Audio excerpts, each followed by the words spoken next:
Kalau kamu pelaku UMKM, terutama kamu nih pedagang di pusat grosir yang Koren bahas di video ini, yang sepi seperti di Mangga 2, Jatinegara, Rawabening, dan lagi kepikiran mau jualan online, atau kamu juga yang sebenarnya sudah jualan di marketplace, video ini wajib kamu tonton sampai habis. Banyak pedagang online yang kelihatannya sibuk setiap hari, rajin produksi, packing, upload produk, bahkan ordernya juga nggak sedikit. Tapi masalahnya setelah dijalanin beberapa waktu, banyak yang mulai ngerasa capek sendiri. Order masuk, tapi uangnya nggak nambah-nambah. Ada juga yang baru sadar setelah beberapa bulan jalan, ternyata bisnisnya pelan-pelan boncos. Yang bikin makin bingung, produknya tuh sebenarnya nggak jelek, kualitas oke, harga juga kompetitif, dan banyak dicari di pasaran. Tapi tetap nggak pernah benar-benar ngerasain hasil.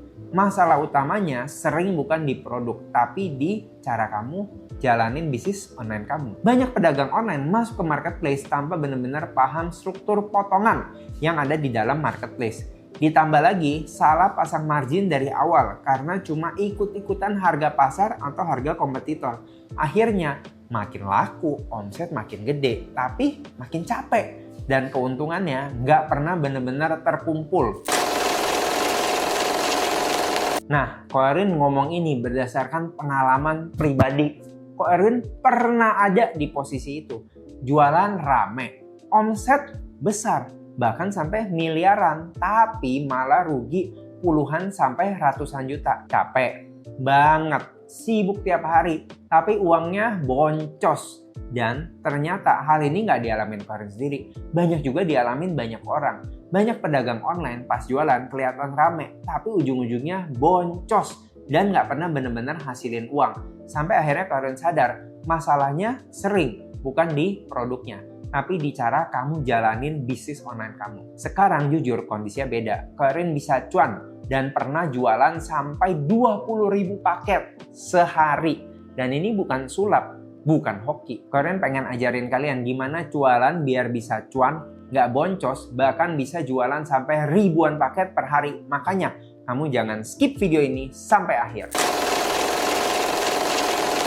Nah, jadi langkah pertama yang wajib kalian lakukan itu satu, cek bener-bener potongan di marketplace. Karena kalau kamu sudah paham potongannya, kamu bisa hitung margin dengan lebih jelas dan tenang. Kalian sudah rangkumin. Sebenarnya potongan di marketplace itu hampir mirip-mirip. Di toko oren ada biaya administrasi yang berkisar dari antara 2,5% sampai di atas 10%, tergantung kategori produk dan level toko. Di luar itu masih ada biaya proses pesanan sebesar Rp1.250 per transaksi. Belum lagi tambahan potongan dari program seperti gratis ongkir dan promo, yang kalau digabung bisa menambah potongan beberapa persen lagi. Di Tok Shop, struktur biayanya juga berlapis. Ada komisi platform, tambahan biaya layanan untuk seller tertentu, lalu komisi dinamis, dan juga biaya pemrosesan order yang nominalnya tetap per transaksi. Artinya semakin sering order masuk, biaya tetap ini juga makin terasa. Apalagi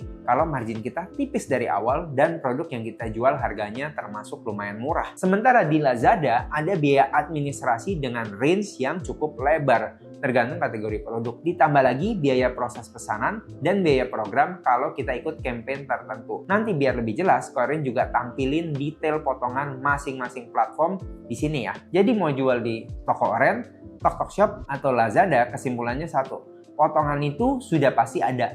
Dan kalau dijumlahkan, nilainya bisa belasan sampai puluhan persen dari setiap transaksi.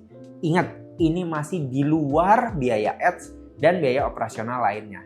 Makanya, kalau mau jualan online, kita harus pinter-pinter nentuin harga jual dan margin dari awal. Jangan sampai barang makin laku, tapi bisnis kamu malah makin boncos. Jualan tanpa hitung margin. Ini kesalahan yang paling sering kalian lihat adalah pedagang online nentuin harga jual hanya berdasarkan harga pasaran. Ada juga yang patokannya cuma satu, harga kompetitor. Padahal kita sama sekali nggak tahu loh kondisi keuangan kompetitor itu seperti apa. Bisa jadi kompetitor kamu itu adalah importir langsung sehingga modalnya jauh lebih murah, atau mereka mungkin punya pabrik sendiri. Bisa juga mereka main volume besar dengan margin yang lebih bersaing. Bahkan ada yang memang sengaja bakar uang demi kejar market atau ranking. Masalahnya, para pedagang online sering ikut-ikutan tanpa benar-benar menghitung struktur biaya dari operasional mereka sendiri. Mulai dari biaya produksi, operasional, potongan marketplace, sampai biaya iklan. Kalau cara jualannya seperti ini, sama aja pelan-pelan menggali lubang buat kamu masuk dan mati bisnisnya. Di awal mungkin kelihatan jalan, tapi lama-lama bisnisnya alias duitnya kehabisan nafas, bos. Saran Ko Erwin, pasang margin yang realistis dan sehat. Untuk jualan online, margin ideal itu minimal 25-30%. Dari margin itu, kamu harus nutup potongan marketplace, termasuk biaya iklan, biaya operasional harian, dan tenaga. Juga untuk mengantisipasi risiko retur dan komplain. Belum lagi diskon dadakan atau campaign dari platform. Dan yang paling penting, margin itu adalah ruang untuk berkembang. Kalau margin kamu cuma di kisaran 10-15%, bisnis kamu sangat rapuh. Satu perubahan kebijakan dari marketplace bisa bikin bisnis kamu langsung bangkrut. Jangan tunggu sampai boncos dulu, baru sadar pentingnya untuk memanage margin dan mengetahui struktur dari operasional bisnis kamu. Nah, banyak pedagang online terjebak mikir gimana caranya lawan kompetitor kalau harga kita jauh lebih mahal. Gimana caranya kita bisa menghadapi perang harga? Nah, ini kalian perlu tahu juga ya, pembeli di marketplace nggak cuma lihat harga. Banyak pembeli juga peduli ke toko yang aman, jelas, dan cepat. Selisih harga sedikit sering kalah penting dibanding rating bagus, pengiriman cepat, dan toko yang terlihat profesional. Jadi, jangan remehkan faktor non-harga. Selain harga, kamu bisa fokus ke performa toko kamu buat naikin exposure dan trust dari customer. Pantau semua indikator performa di seller center. Jangan cuma lihat omset harian. Perhatikan kesehatan toko secara keseluruhan. Tingkat pembatalan, keterlambatan pengiriman, rating, bahkan respon chat dari customer service kamu. Pembeli di marketplace lebih suka toko yang stabil daripada yang murah tapi masalah terus. Jaga tingkat pembatalan serendah mungkin. Pembatalan tinggi bisa bikin algoritma menjadi sedikit ke toko kamu. Stok harus ready, informasi produk harus jelas. Dan jangan asal aktifin produk yang belum siap dikirim. Kecepatan respon chat itu krusial. Respon chat cepat bukan cuma bikin pembeli nyaman, tapi juga menjadi indikator profesionalitas toko. Banyak pembeli batal check out hanya karena chatnya lama dibales. Kecepatan kirim juga jadi senjata utama lawan harga murah. Pembeli ada yang rela kok bayar sedikit lebih mahal, asal barang cepat sampai dan minim resiko.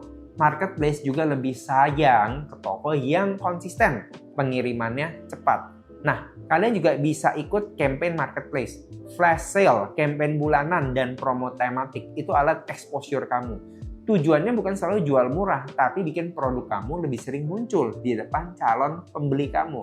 Dan perlu diperhatikan juga nih ya, kamu bisa ikut campaign hanya kalau margin sudah aman. Kalau dari awal margin kamu sehat, campaign bisa dipakai sebagai alat penetrasi pasar. Tapi kalau margin kamu terlalu tipis, campaign justru bisa jadi bumerang. Dan pilihlah campaign yang sesuai kapasitas toko kamu. Jangan semua campaign diikutin. Pilih sesuai stok available kamu, kemampuan kirim, dan target market kamu. Nah, kalau topik ini jadi salah satu yang paling sering ditanyain para seller online. Perlu nggak sih kita pasang iklan? Atau jangan-jangan cuman bakar-bakar duit? Banyak seller takut pasang ads karena ngerasa rugi duluan sebelum lihat hasil. Padahal menurut Ko Erwin, ads itu penting banget. Nah, tapi disclaimer, ads itu bukan sulap dan bukan jaminan barang kamu langsung laku. Fungsi utama dari ads adalah supaya produk kita bisa disandingkan dengan pembeli yang cocok. Pembeli yang cocok itu bukan yang sekedar lihat-lihat, tapi yang memang siap belanja alias check out dari toko kamu. Ini yang sering dilupain pedagang online. Orang yang buka marketplace itu beda sama orang yang main media sosial. Di media sosial, orang kebanyakan cari hiburan. Tapi di marketplace, orang rata-rata sudah bawa duit dan niat belanja. Artinya, mayoritas pengunjung marketplace punya buying intent atau niat beli yang tinggi. Masalahnya, yang jualan di marketplace itu ribuan, bahkan puluhan ribu seller. Kalau kita cuma mengandalkan kedatangan organik, produk kita ya tenggelam bos. Disinilah ads berfungsi sebagai jalur VIP supaya produk kita bisa muncul lebih dulu. Terutama saat pembeli sedang aktif mencari produk tertentu. Nah, tapi ada rahasianya nih biar ads nggak boncos. Pertama, pilih kata kunci yang relevan. Jangan asal tembak kata kunci umum. Kalau kamu jual daster katun Jepang, jangan cuma tembak kata baju. Itu terlalu luas. Dan ada duit yang kamu habis diklik orang yang cuma pengen lihat baju pesta. Targetin kata kunci yang lebih spesifik. Yang kedua, foto produk harus menonjol. Iklan itu cuma buat narik orang datang. Begitu produk kamu muncul di depan mata mereka, foto produk kamulah yang nentuin mereka mau klik atau enggak. Pastiin fotonya cerah, jelas, dan kelihatan profesional. 3. Evaluasi berkala. Cek minimal seminggu sekali. Mana kata kunci yang banyak buang duit tapi nggak ada penjualan. Langsung matiin atau ganti. Mana yang menghasilkan uang banyak, itu yang kita gas anggarannya. Jadi, ads itu seperti investasi untuk jemput bola. Kalau kamu cuma diem nunggu organik, ya siap-siap aja lah kesalip sama kompetitor yang lebih berani pasang iklan. Yang terakhir nih, salah satu kunci terbesarnya, bangun brand yang dipercaya. Bangun branding dari produk dan toko kamu. Contohnya simple, Corin sendiri bangun brand The Clip dengan produk andalannya Jedi Hercules. Fokusnya adalah aksesoris rambut wanita. Jadi, pas orang nyari aksesoris rambut wanita, mereka langsung kepikiran brand The Clip. Dan kalau mau nyari Jedi terkuat sejagat raya, sudah pasti Jedi Hercules. Nah, itu dia semua tips yang Corin bisa bahas. Mulai dari potongan marketplace, strategi untuk memasang margin yang benar, rahasia pakai iklan supaya nggak boncos, sampai kunci terbesarnya. Intinya, jualan online di tahun 2026 itu sudah bukan soal siapa yang paling murah. Yang menang adalah yang paling cerdas ngelola toko, ngelola brand, paling rapi ngitung harga jual, dan branding. Jadi jangan cuma kejar omset, tapi uangnya cuma numpang lewat bos. Pastikan margin kalian aman, minimal di kisaran 25-30%, kalau bisa lebih, supaya bisnis kamu bisa berkembang. Dan anggap kesehatan toko seperti jaga rating, kecepatan kirim, dan respon chat itu sebagai aset berharga dari bisnis kamu. Sama pentingnya kayak stok dan modal usaha. Berikutnya, gunakan iklan sebagai jalur VIP, bukan asal bakar duit. Pakai ads untuk ketemu pembeli yang tepat, bukan sekedar cari rame.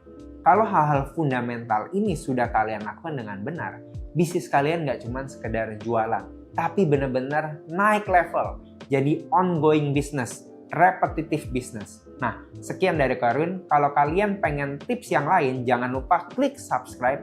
Dan kalau video ini tembus 500 likes, Corin akan bongkar rahasia lebih dalam soal cara bangun branding toko, bangun branding produk biar brand kamu jadi top of mind para pembeli. Dan buat kamu yang mau nanya, langsung tulis di kolom komen. Corin akan usahakan jawab satu-satu, atau Corin buatkan video khusus untuk bahas pertanyaan kalian. Sampai ketemu di video berikutnya. Semoga bisnis kalian makin sehat dan makin naik kelas. Salam GoM!